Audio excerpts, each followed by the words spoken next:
compromiso, qué compromiso.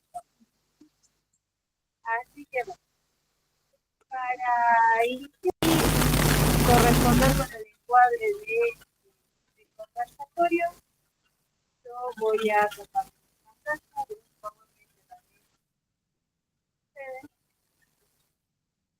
me dicen si se ve, si se ve, escucha bien, no se ve.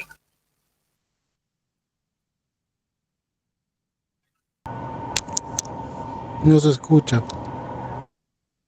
¿No se escucha nada? Ahora se te escucha un poco mejor, Marita. Sí, sí. A ver ahí, mucho mejor.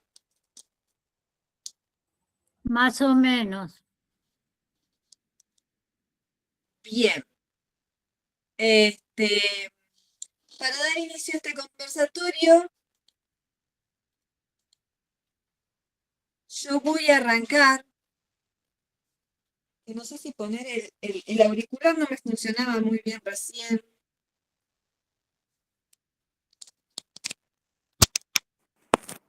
A ver ahí. A ver ahí, si se escucha un poco mejor. Sí, se escucha mejor, Ahora Marita. sí. Ay, buenísimo. Bueno, primero, en este conversatorio internacional donde tenemos la presencia de muchas personas de varios países, de varias provincias de Argentina, de varias localidades también, me gustaría comenzar por lo esencial. Mi temática es antes de morir, el espacio donde la decisión se vuelve proceso. Pero hacer un resumen, si se quiere, de esto que estuvimos trabajando, ¿no? Que arrancó Luciana, siguió Pato, también lo trajo Mónica, después Sergio. Esto que es tan importante, tenemos que tener en claro qué es la eutanasia. Va a ser una práctica mediante la que se provoca de manera intencional la muerte de una persona, que va a atravesar un sufrimiento considerado insoportable, generalmente en el marco de una enfermedad grave o incurable, con el objetivo de evitar ese padecimiento. Dicho de forma más directa, es la posibilidad de decidir morir para dejar de sufrir. ¿Sí? Ahora bien, definirla es simple, pero comprenderla no. Porque cuando hablamos de eutanasia, no estamos hablando solo de una práctica médica o legal. Estamos hablando de dolor, de límites, de autonomía, de dignidad, del sentido mismo de la vida. Esto que se habló, que también lo trajo Luber en algún momento. También había una pregunta por ahí en el chat que leí, cómo dar un propósito de vida, cómo ayudar a que alguien quiera vivir, ¿no?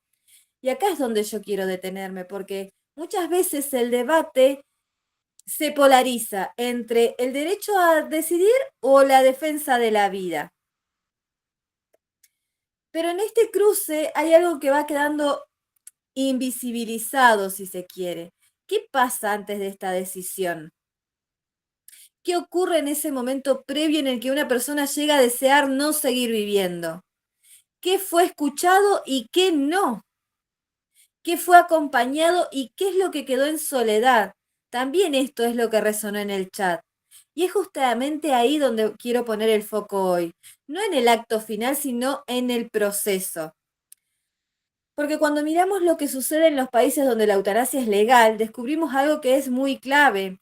No se trata simplemente de permitir morir, sino que se trata de cómo acompañamos a alguien que quiere morir.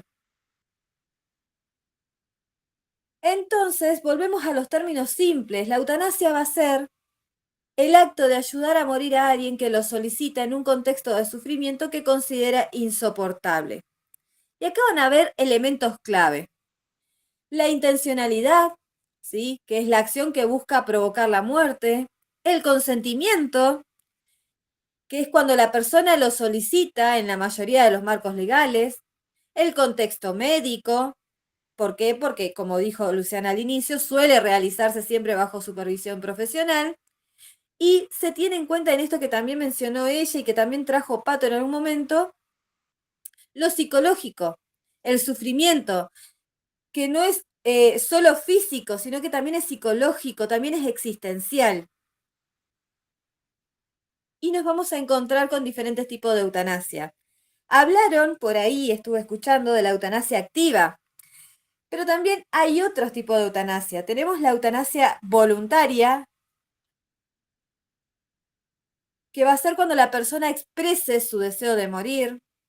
Va a estar también la eutanasia involuntaria o no voluntaria, que es cuando la persona no puede decidir, que es esto que trajeron también como ejemplo, el estado vegetativo, ¿sí? Cuando ya la persona no puede decidir si estar o no conectado, cuando hay una muerte cerebral. Está la eutanasia activa, que es de lo que más se habló en este encuentro, que es cuando se realiza una acción directa para provocar la muerte. Y está la eutanasia pasiva, que es cuando se retiran o no se inician tratamientos que prolongan la vida. Que esto es lo que sí se aplica en la mayoría de los países donde la eutanasia no está legalizada. Lo estuvimos charlando en algún momento con Moni, que estuvo disertando también el día de hoy, cuando hay enfermedades terminales, ¿sí? Cuando se aplica una doble dosis de morfina y eso va ralentizando el funcionamiento de los órganos y va provocando como consecuencia la muerte. ¿Pero por qué? Porque ahí no es que el médico está quitándole la vida, está calmando un dolor y que está contemplado dentro de las normativas y dentro de las legislaciones y dentro del acto del ser médico. Y acá entra esta diferencia importante de la que hablaba Pato. No es lo mismo hablar de suicidio asistido, que es cuando la persona realiza el acto final recibiendo ayuda, a el cuidado paliativo, donde se busca aliviar el dolor sin acelerar la muerte, que es esto que yo les hablaba recién, de que tiene que ver con la eutanasia pasiva también. Y hablamos de legalidad el día de hoy. ¿Por qué? Porque si bien la eutanasia es legal en algunos países, como les mencioné en algún momento, Países Bajos, Bélgica, Canadá, en ciertos casos, en muchos otros, como en Argentina, nuestro país, está prohibida. ¿Por qué? Porque es un tema muy complejo que va a involucrar la ética, el derecho, la medicina, las creencias culturales que nos atraviesan a todos los que estamos presentes hoy, a todo el mundo, y la noción de dignidad humana. Entonces, me gustaría comenzar con una pregunta que no busca respuestas rápidas, sino incomodarnos lo suficiente como para poder reflexionar, pensar. ¿Qué es lo que hay detrás de ese deseo de morir? Porque muchas veces no se trata de querer morir, sino de poder seguir viviendo como se está viviendo, o de no poder seguir viviendo como se está viviendo. Entonces, hoy cuando hablamos de eutanasia, solemos caer en dos extremos, y acá es donde hablamos de las polarizaciones. El derecho a decidir o la defensa absoluta de la vida. Pero en el medio hay algo que muchas veces va a quedar invisibilizado, y lo vuelvo a repetir, es el proceso. En los países en donde la eutanasia es legal, no se trata simplemente de habilitar la práctica, sino de construir un camino donde la persona no está sola con su decisión. Esto que por ahí traía también Sergio. Hay que capacitar médicos, hay que capacitar, o sea, es todo un entorno de contención y acompañamiento para estos casos. Por eso es que yo hoy les quiero presentar un par de modelos reales que suceden en otros países que acabo de mencionar yo hace un ratito, como el caso de Canadá, Bélgica.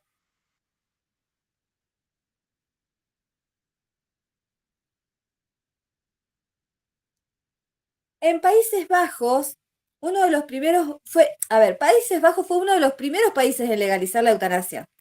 Pero la pregunta es cómo funciona realmente, porque no alcanza acá con que una persona diga, bueno, listo, yo quiero morir.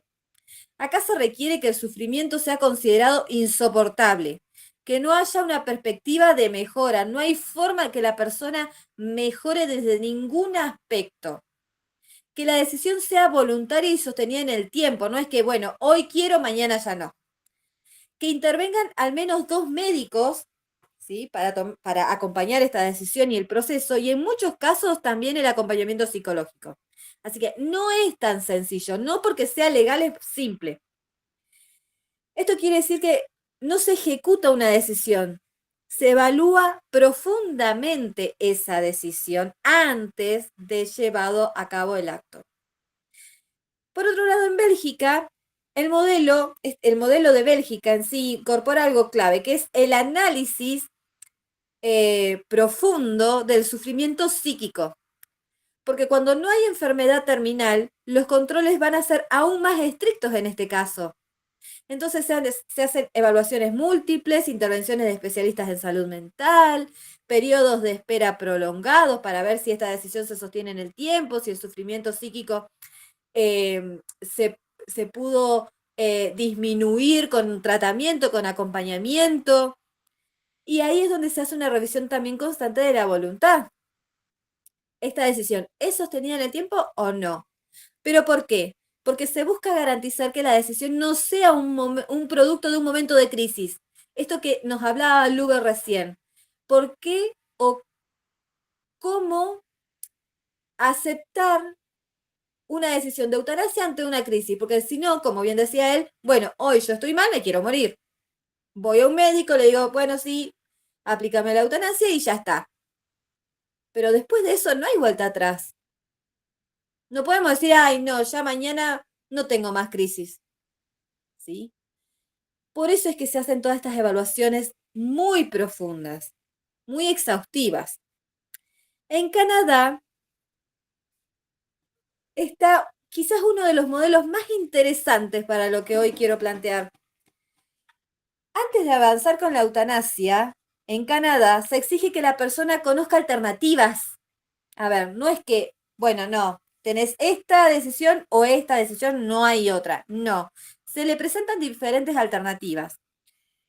Se procura que tenga acceso a los cuidados paliativos, esto que hablábamos recién. Se procura de que la persona sea informada sobre las opciones de acompañamiento integral y que atraviese un proceso de evaluación integral a la vez. Y acá va a aparecer algo fundamental, porque no se apura la decisión. Se la sostiene, se la acompaña y se la escucha a la persona. Ahora, ¿qué sucede en Suiza? En Suiza hay un punto clave que la diferencia de países como los que nombré anteriormente, Canadá, Bélgica, Países Bajos. ¿Por qué? Porque en Suiza la eutanasia no es legal, pero sí está permitido el suicidio asistido. ¿Qué es lo que significa en la práctica? A ver, quiero ver si tengo... Sí. Esto quiere decir que en Suiza la persona debe realizar por sí misma el acto final, que un tercero puede asistir pero sin motivaciones egoístas, que no necesariamente tiene que ser un médico quien intervenga, puede ser un familiar. Y también existen organizaciones especializadas que acompañan todo el proceso. ¿Y cómo es este proceso?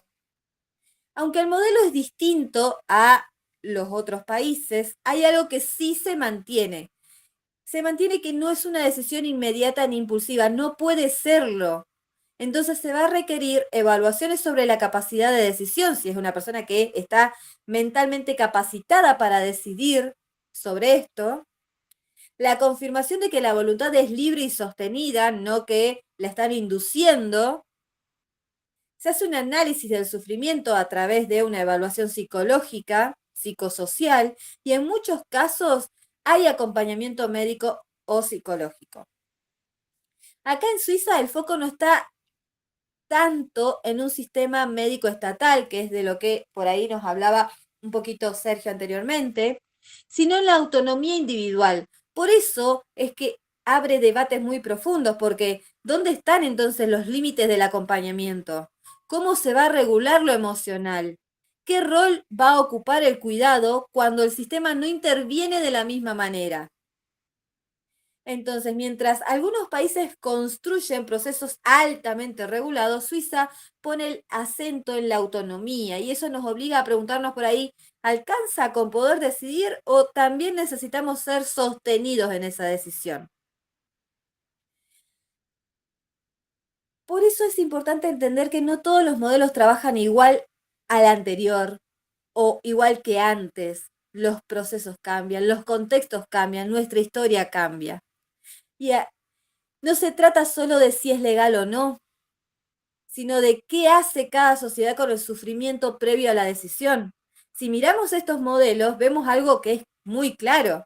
No todos hablan de la muerte de la misma manera, pero todos, de alguna manera, se enfrentan al mismo problema. ¿Qué hacer con el sufrimiento humano? Algunos sistemas regulan la decisión, otros van a acompañar el proceso, otros van a priorizar la autonomía, pero la pregunta sigue siendo la misma. ¿Quién está sosteniendo a la persona antes de que quiera morir, antes de que llegue a esa decisión? Entonces, volvemos a lo mismo. Definirla es muy simple. Ahora, el comprenderla, no. Porque más allá del modelo, lo que realmente marca la diferencia no es la ley, sino es el cuidado. Entonces, ¿qué nos enseñan estos modelos? Nos enseñan que la eutanasia no es un acto aislado. Acá traigo esta pregunta que en un momento dijo Pato, pero qué nos enseña todo esto, no? No es un acto aislado. No es que, ay, no, yo porque me doblé la uña del pie, hoy me quiero morir. No, es multifactorial. Es atravesar un montón de factores donde ya esta es la última instancia. Entonces va a ser un proceso atravesado por preguntas como, ¿este deseo surge del dolor físico o del abandono emocional? ¿Hay sufrimiento no escuchado? ¿Hay falta de contención? ¿Hay ausencia de sentido? Y acá quiero hacer un punto muy importante, porque entonces no se trata de convencer a alguien que tiene que vivir, pero tampoco de validar automáticamente su deseo de querer morir. Se trata de algo mucho más complejo. Se trata de acompañar sin abandonar. Por eso, antes de hablar de muerte, tenemos que hablar del cuidado. En España, a ver, vamos a esto que se habló hoy. En España, la eutanasia es legal desde el 2021. Y existieron casos muy complejos que fueron tensionando todos los límites de debate. Por eso, la ley ahí es bastante estricta. ¿Por qué? Porque hubieron casos de personas jóvenes con sufrimientos no solo físicos, sino también psicológicos, que solicitaron la eutanasia, pero las familias se oponían. En uno de estos casos, cuando la justicia finalmente avala la decisión de la persona, considerando que su padecimiento ya era grave, era crónico y era imposibilitante, y que su voluntad había sido evaluada, sostenida y confirmada, fue la familia la que intervino para evitar que se llegara al acto. Entonces, ¿dónde está lo importante?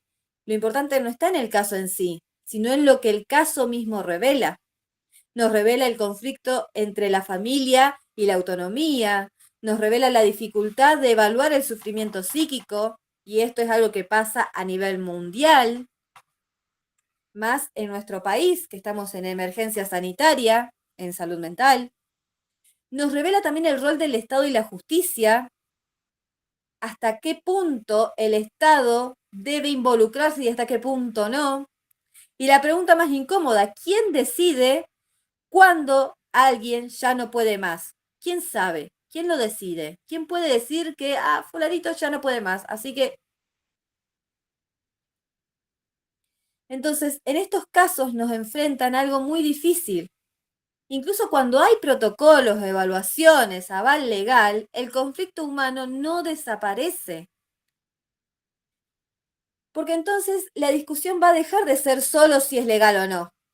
Pasa a ser otra. ¿Qué hicimos o qué no hicimos antes de que esa persona llegara a tomar esa decisión?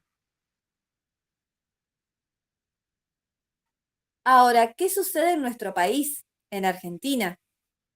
Sabemos, como bien dijo Luciana al inicio, que la eutanasia no es legal y que el suicidio asistido tampoco es legal. Entonces, ¿qué sí está permitido? Ya desde el 2012 existe la llamada Ley de Muerte Digna, la 26742, que es lo que comentaban los chicos anteriormente, que nos permite rechazar tratamientos médicos que prolonguen la vida, suspender medidas como respiradores, hidratación o alimentación artificial, esto también lo comentaron compañeros, decidir sobre el propio tratamiento, acá entra la autonomía del paciente y es algo que también trajo Vero cuando contó su situación, y también permite acceder a los cuidados paliativos integrales. Ahora, la ley es muy bonita en papel, esto lo tenemos que saber, ¿sí? Y esto quiere decir también que no se puede provocar la muerte, pero sí se puede evitar el encarnecimiento terapéutico. Una traducción simple es que acá en Argentina no se puede ayudar a morir, pero sí se puede dejar de prolongar artificialmente la vida si el paciente así lo desea. La ley argentina va a poner el foco en algo muy fuerte, que es el derecho a morir con dignidad, pero sin intervención activa para causar la muerte. Entonces, a diferencia de otros países, nuestro país pone el acento en el cuidado, el acompañamiento, el alivio del sufrimiento, más que en la decisión de morir. Y esto, obviamente, en un marco ideal. De ahí a que se lleve a cabo en la realidad.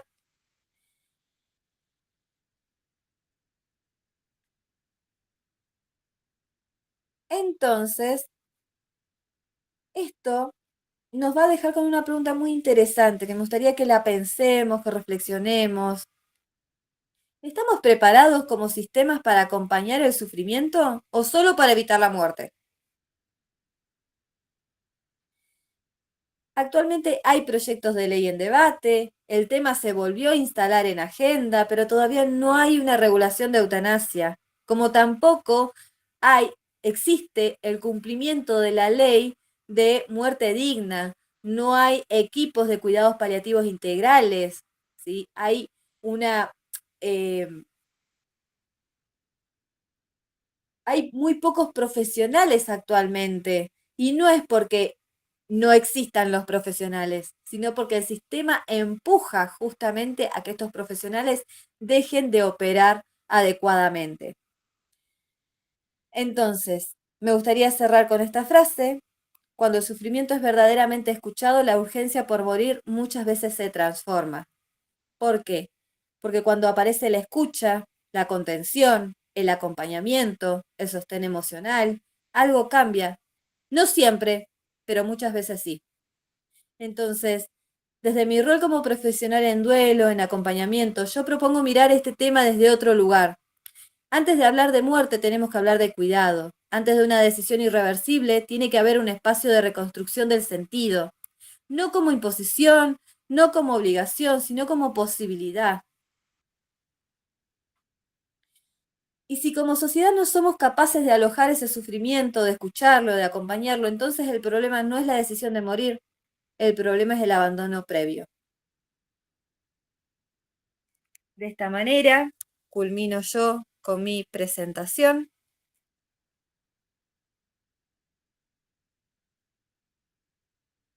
Si hay alguna duda, pregunta, consulta, son bienvenidos. Acá creo que estoy pudiendo volver. Acá estoy. ¿Se escuchó bien? Yo porque no los veía, no veía sus caritas, no los podía ver. Me sentí sola. Ah, se escuchó re bien. Qué bueno.